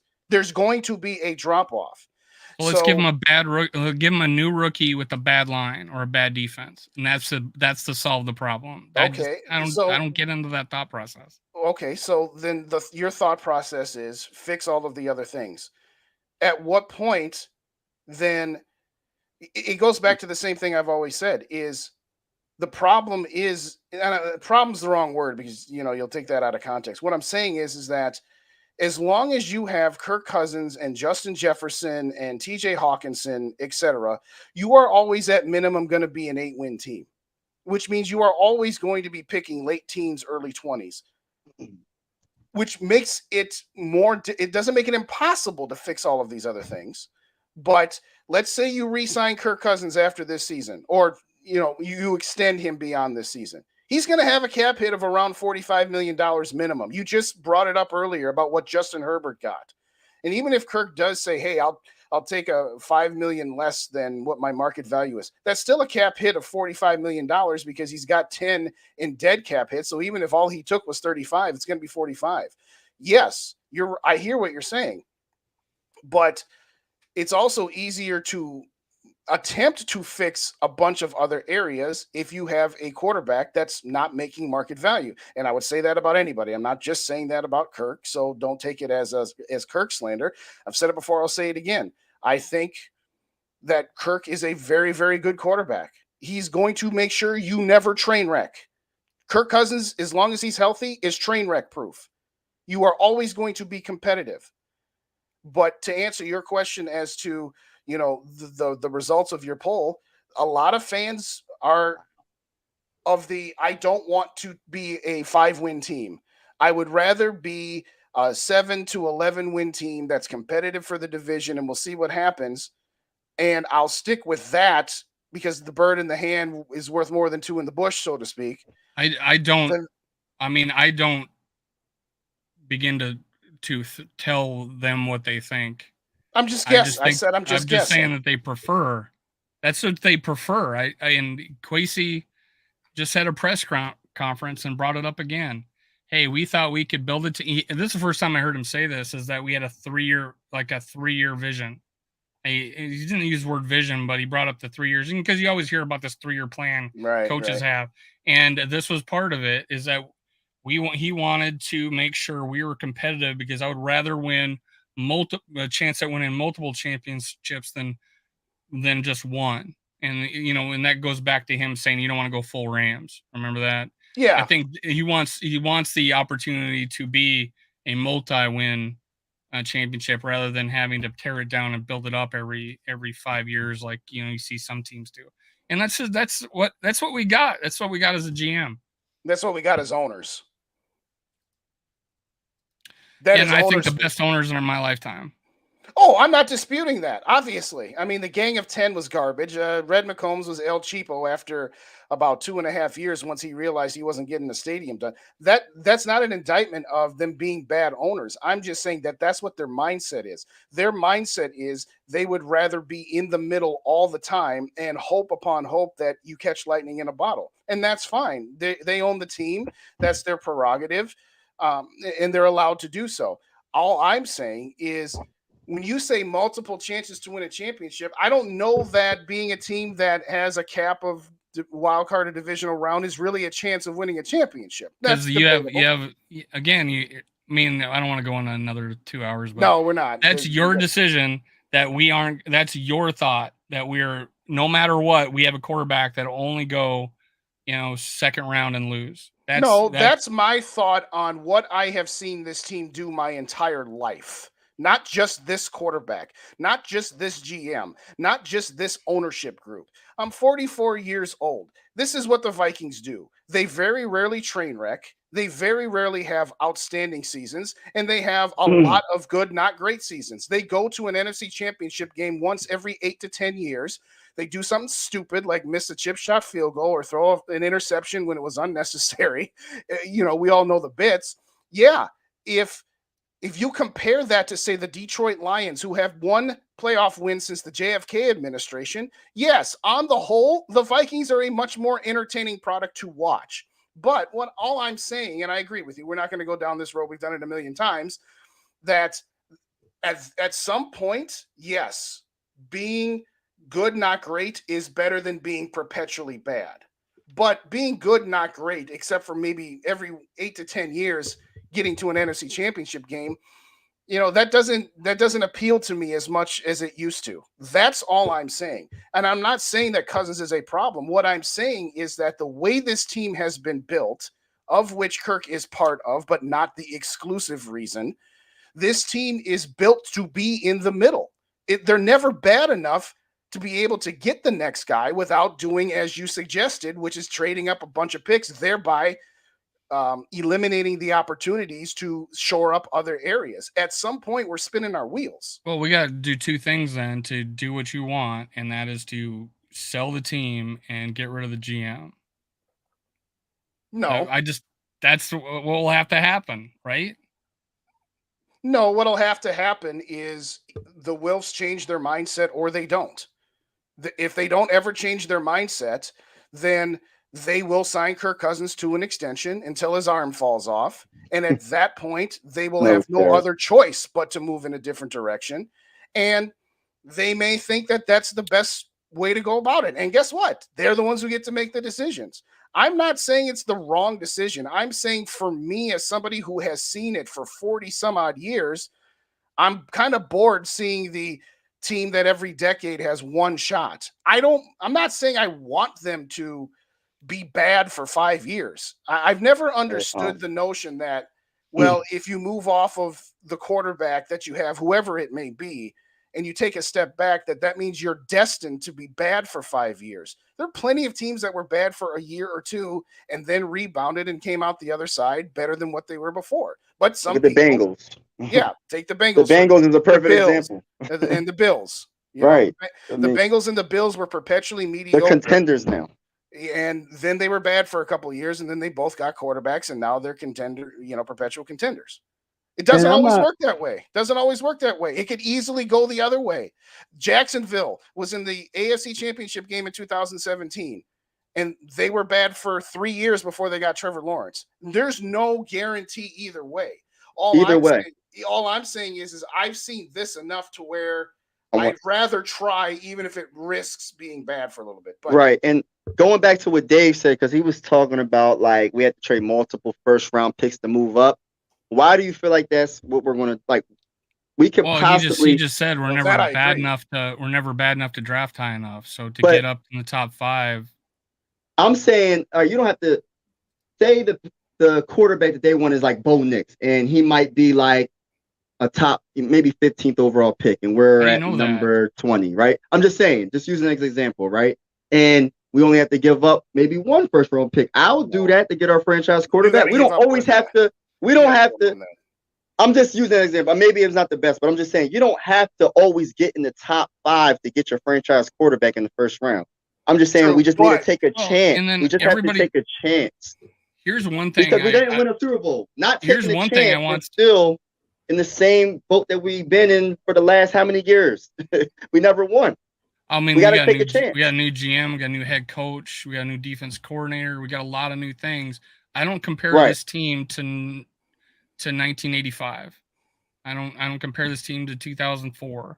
I got a different coach, a new GM, all these different things, and a freaking otherworldly receiver, and a quarterback that was 4th and 5th in touchdowns and yards last year.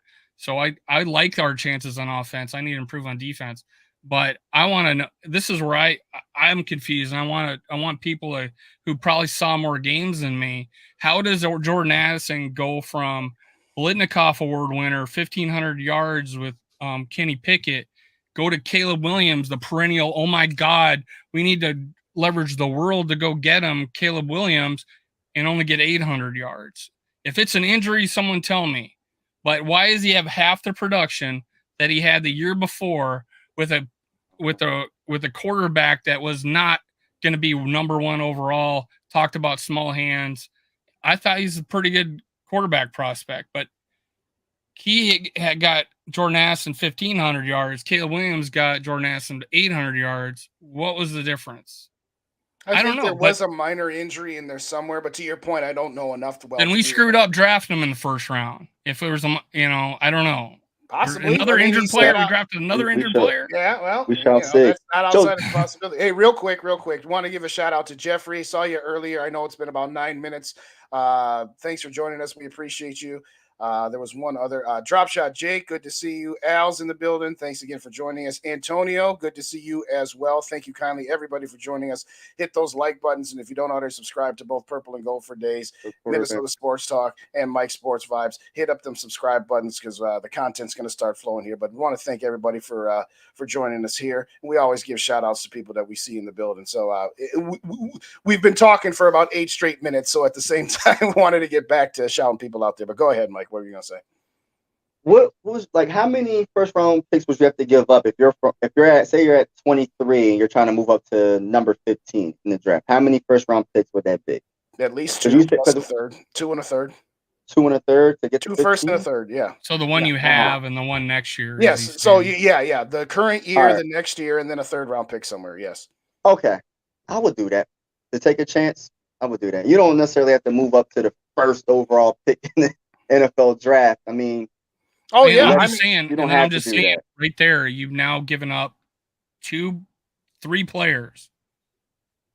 Well, 2. But that quarterback, you gave opportunity for quarterback. Yeah. You picked one quarterback. Now you're giving up 3 players for one, a rookie quarterback. When you have when you've just said, the defense or the offensive line needs work. But defensive line, we perceive needs work. But if you have a dual threat, Dave, when you have a dual threat quarterback, that can make up for some of the offensive line, some of the stuff that's not going on. So that's what I'm saying. And then on top of that, what's the most important position in the NFL? The quarterback. So if you get that quarterback, we have a good one, but we want someone that can push us over the top. And I'm not saying he can't. He might do it in 2023. 4th and 5th in touchdowns and in yards. But if he can't do it this year, and 13 wins, we got to start looking at the future because it's going to get to the point. Minnesota Viking fans, do you want to win a Super Bowl? Are we a Kirk Cousins fan or are we a Minnesota Viking fan? No, because if we keep on going this route, we are going to be paying Kirk Cousins $40-something million a year until the man is 80 years old. And we're going to still pay him. We're going to still pay him, and he's going to barely be able to walk. He barely can move now. So he ain't going to be able to walk then. I know I'm over exaggerating, but I'm just saying it's just like, when are we going to come to the point where we're just like, we are sick of losing? I'm not saying it's all on Kirk. We've done everything we can. Well, I mean, I will say this over and over again. We got to try. Ponder isn't the only. You don't trip out of bed. You don't get out of bed, trip over your cat, fall down the stairs, do a somersault, walk out the door, get in the minivan, go to work, show up on game day, and then set 2 NFL records for one score wins and 8 come from behind victories. He's good. You don't Yeah, accidentally stumble but into in the that. playoffs, He's had 3 opportunities with the Vikings, unfortunately. What about his whole career? He's had one. His whole career in the playoffs. I only count the Vikings. That's all I care about. But I'm just saying. But what I'm saying is, we're acting like he's Tom Brady. He's not. No, we're not. He's not. No, we're not. He's not on this level where we can't get a quarterback, a franchise quarterback. He's not on this level. He's not Joe. He's not Jalen Hurts. He's none of these quarterbacks. So why are we making it seem like just because he's a consistent quality quarterback doesn't mean that we can't get rid of him for somebody else that can make throws? Yeah, we can. That's all I'm saying. We don't have to be average at our quarterback. I only pointed out that the thought process of you bringing up that we have a problem here and we have a problem here. Let's get rid of the quarterback and get a new quarterback. And he can make up for the problems. Take away 3 chances at improving these other problems. He can make up for some of the problems. I'm not saying you're wrong. I'm just saying I feel like that's different from the way I'm thinking, I guess. And, here's what I will say. To your thought process, I would also say that by the time you fix enough of these things, he's not 34 going to be 35. He's going to be 80. Well, I'm not going to go that far, but the point I'm making is that, you can continue down the path that they have set for themselves and say, all right, we've got the 2023 season. And then after that, we got to fix more of the defense and we got to try and get another guard in. And now Kirk is 36 going 37 after a couple more years. And at that point, again, he had his best season last season. I don't care about the stats. I don't care that he had more interceptions. He was absolutely more clutch in the regular season than he has been. But at some point in time, if Kirk was 27 or 29, I would totally be on what you're saying is, no, Kirk still got this many years left. We have enough time to build around him, that sort of thing. All I'm saying is that you used the analogy about a month ago of you've got a guy driving the car and this driver, how did you put it? You said there's nothing wrong with this driver. There's other things wrong with the car. The suspension is bad. The transmission's bad. The wheels are about to fall off. Why would you replace the driver? Well, if I can get a driver that is not as... Mike? No, you did, Dave. You said, why would I replace the driver of a car when I've got the 8th to 10th best car driver in the league? Like, okay, if you got somebody that wasn't as good of a driver, but it allowed you to fix other parts of your car at a more effective and efficient rate, you might have a better overall car that has a chance to get past the finish line. I hear what you're saying, Dave. And I'm not necessarily saying that it's a wrong thing. I'm saying that I've seen them, whether it's this ownership group, this general manager, this coach, this set of players, I've seen this team do that thought process long enough. That's why the thought process to me is spinning wheels.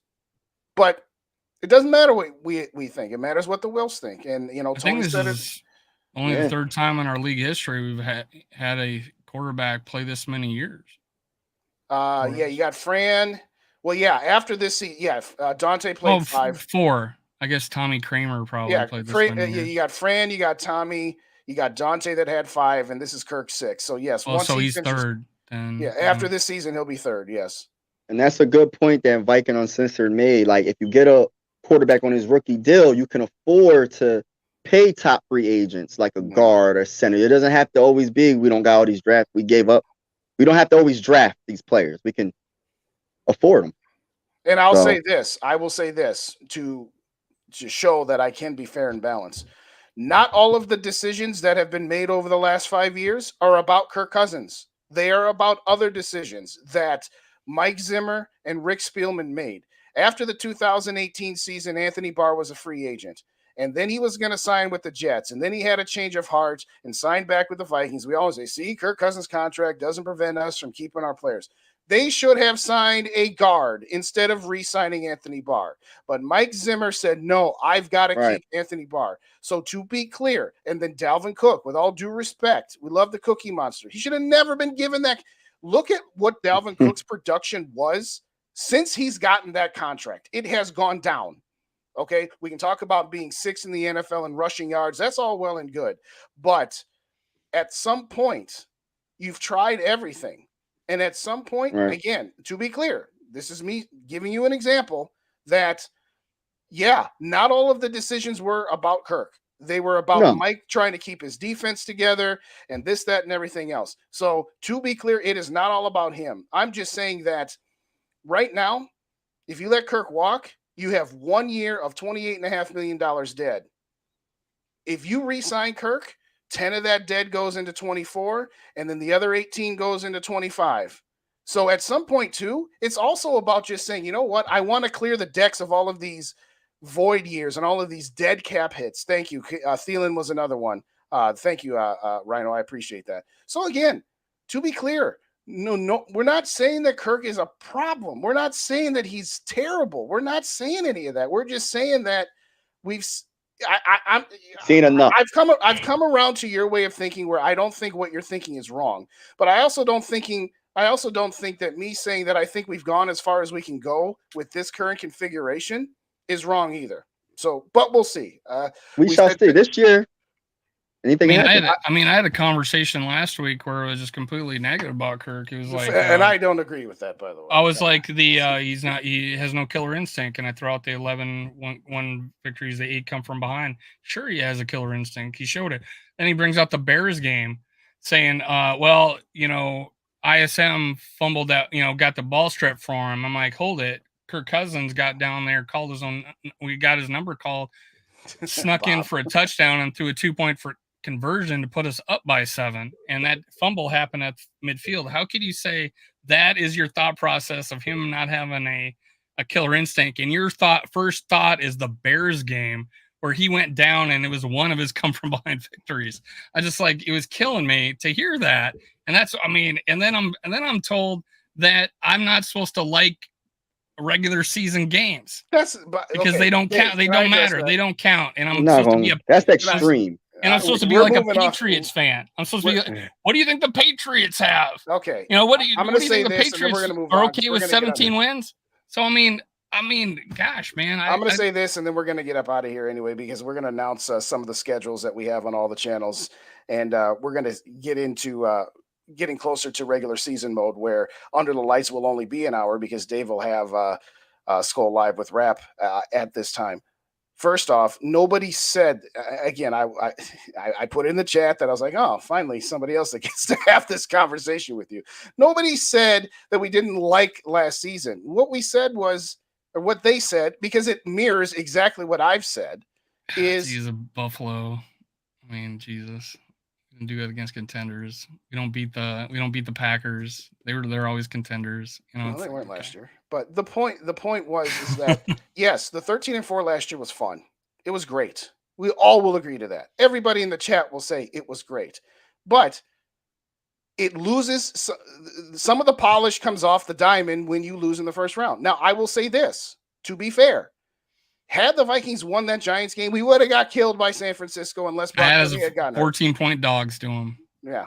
Because of our defense. We would have gotten slaughtered. So does it really are we making a little more out of 4th and 8 than it needs to be? Because if that 4th and 8 was like in the NFC Championship game, then I think the amount that's been made out of this would probably be appropriate. It was in the first round. We weren't going anywhere anyway. But all I'm going to say is that nobody was saying that the season last year was a waste or that it wasn't fun or anything else. It was just, okay, you could have been a 9-8 team and won the division and lost in the first round, or you can be 13-4.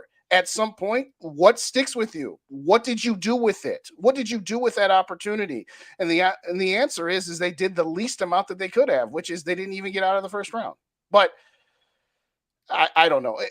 I think when I say the words, the regular season doesn't matter, I don't mean it literally. Of course. I didn't know you said that. I've said it before. You and I had the same conversation that you and Mike had. Oh, you told on yourself, Justin. No, me and you and I have had the same conversation. I don't remember you saying it, but yeah, okay. Well, but yeah, I don't know how many times I've heard that on all I'm saying is I'm not going to celebrate the 2022 season because we had 13 wins and a lot of come from behind victories. I'm not going to celebrate it all that much. That's all. And I think that's all a lot of people are saying. It's like, okay, that's well and good, but for example, Mike said he was upset, if not sad, that Minnesota Miracle happened. Well, I've called him up. No, I was. No, not you. A different. Oh, Mike, not you, Mike. That's just from I was crying when that happened. You, Mike. Sorry. No. And I've called. You're not that crazy. I've called Mike on. There's some Canadian. I've called. Yeah, some Canadian will be on the shows with me. I mean, yeah. No, I called Mike out on that. I said, Mike, you're full of crap. But holy crap, man! I agree. 2022 is history. It's time to move on. Not you, Mike. Sorry about that. That was a different Mike. Guy. That's our other guy, Mike. No, I called. He said that to me on air once, and I laid into him. I'm like, you are outside of your mind. But anyway, moving on. So, before we say thank you, everybody, for joining us, again, hit the like buttons on the way out if you didn't do that. Subscribe to Mike Sports Vibes. And I have Mike Sports Vibes in the description of my channel, so make sure you hit subscribe. I tweeted you, by the way, trying to get people to follow you. Did you see that, Mike? I think Are you listening to me? Yeah, I'm listening. I'm reading this stuff. Is this working? I'm reading what they're saying. I'm reading what everybody's saying. All right, I've seen it, bro. Yeah, I appreciate it. So I'm going to be as judicious about this as I can. So I want to thank everybody first and foremost here. So this is the lineup of schedules for all of the channels that we are affiliated with. Number 1, on Mondays at 6 p.m. Central Time, Vikings First and SKOL with Dave and Tyler with the Real Tyler Forno Show. 6:35 exclusively on Purple and SKOL Media will be myself, Mike Castellino, who we've been referring to. We'll do a show. 7 o'clock, we'll have GG Sports doing their live show. Vikings Uncensored. I think Rhino's still going to do. Rhino, you can confirm this if you're still going to do Rhino's rants on us Monday nights at 7. 8 o'clock Monday nights. Purple and Gold for Days will have a solo show from me. That's going to be SKOL for Days. Tuesdays, this same show, Under the Lights, with me and Dave, and host a cavalcade of special guests, whether they be other Viking content creators, former Vikings. We've had the opportunity to interview Greg Coleman, Paul Krause, and a couple times with Chuck Foreman, as well as we will at times also have content creators for the Vikings opponent that week. That'll go from 6:30 to 7:30 Central Time. Say what? And Mike, we throw him in. That too. 8 o'clock on 8 o'clock on Purple and SKOL Media will be the return of SKOL Live with Dave and Rap. So of course you're going to want to check that out as well. Wednesdays, the SKOL experience. Wednesdays at 6 o'clock we got Vikings First and SKOL with the Real Forno Show again. 7 o'clock the SKOL Experience with Gigi and Dave simulcasting there. Gigi will be on Thursdays with Purple and SKOL Media. That show is going to be centered around fantasy football. It's going to be centered around a little sports betting. It's going to be a great show for those guys as well. Let's see. That brings me to, I don't know what else. I don't know that we have. What it brings us to is I need a graphic. Yes, I know. We'll make a graphic. We'll tweet it out. And Rap tells me SKOL Live starts next week. I don't know. I don't know if that's I thought it was the week after that. We'll announce it. The week after that. Anyway. But SKOL Experience tomorrow. A little taste of my video that I'm going to put out in the morning. Yes. There you go. This sweetheart. I'm going to talk about Harrison Smith, who apparently Rhino wanted to move on from, but I don't know. I don't know. I'm not wanting to move on from. I want to see him put a cap on his, what I think is a Hall of Fame career, but that's what I'm going to talk about, and I'm going to put it out in the morning. All right. Definitely. So to finish out the schedule, Friday, Vikings Uncensored, 6 p.m. Central Time. Sometimes it'll be live, sometimes be recorded. Saturday night, we have Rap, SK, and Yogi, who will be doing the SKOL Report on Vikings, Purple and SKOL Media, After that, I'm not sure. Are you, Yogi, and Zone still doing it during the regular season? Purple in the Zone every Saturday. Every Saturday, yeah. So that'll go off probably around 8:30 or 9 o'clock Central Time, depending on how long those guys go. It depends on the previous show. Yeah, I was this days old, finding out that Sarah has a talk show. Did I know this? I need folks to join me daily NFC North Talk. Oh, are you talking about the chat, Sarah? I thought maybe you're one of the hosts. Do you know this? No. I think she's just probably in the chat. That's probably what she's saying. Fair enough. Finally, on Sundays, Purple and SKOL Media, SK and Yogi will do pregame show at 10:30 Central Time, and on my channel, Purple and Go for Days, at 11:05-ish Central Time. I'll be doing a pregame show, and I don't know if I'm going to be doing a postgame show or if I'm going to be joining Vikings First and SKOL. Dave has asked me to do that, and I have tentatively said I'm in for a maybe. I just got to figure out my schedule. But with all that being said, hit the subscribe buttons to all the channels. That is Minnesota Sports One Talk. last thing. Yeah. Alexander Masson's dad is going to meet with me this week. So nice. I'd have a video coming out for that. Oh, wow. Perfect. Yeah, we missed that. That is awesome. Bottom line, subscribe to all the channels. Mike Sports Vibe, Minnesota Sports Talk, Purple and Go for Days, Vikings First and SKOL, Purple and SKOL Media, Purple Pocket Podcast, GG Sports, Vikings Uncensored. We thank everybody that joined us in the chat. I know we're first day into training camp here. We had a lot of people showing up here tonight, and it's going to be lit all season long. So hit the notification bell. That way you can be given a notification when we go live. And like I said, on our community pages and our Twitter pages, once we get one more. I knew there was one more on Saturday. Thank you, Dave.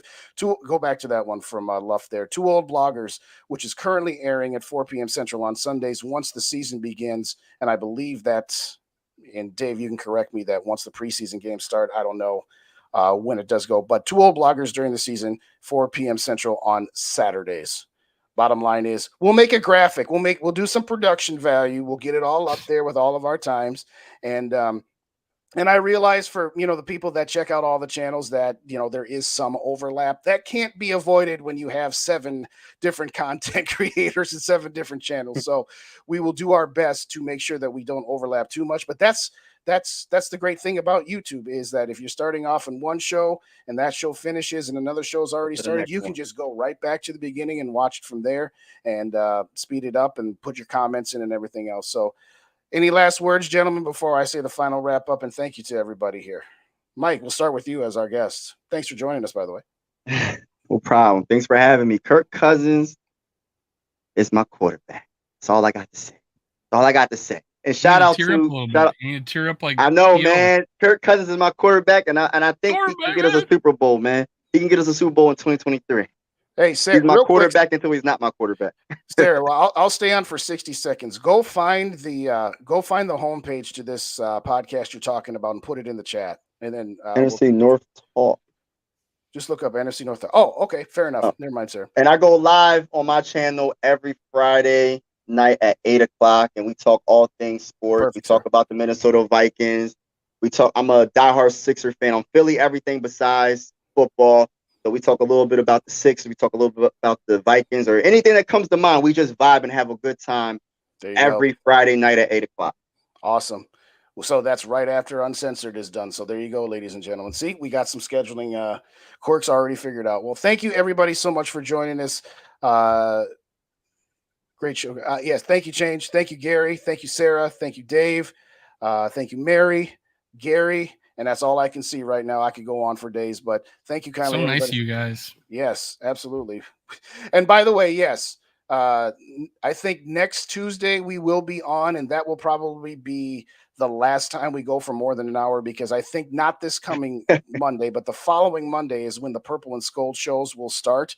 So we're going to get into regular season mode. So that means Dave and I can't argue about Kirk Cousins for an hour and a half beyond. He's my quarterback. And yes, now that the season is here, he is our quarterback. That's it. We can talk about next year or beyond that. He's our guy. And that's all there is to it. Because at the end of the day, we all just want to see a Super Bowl before we die. That's our mantra. Thanks, Rhino, as well. Thank you, everybody, for joining us. SKOL Vikes. Have a good night. We'll see you next time.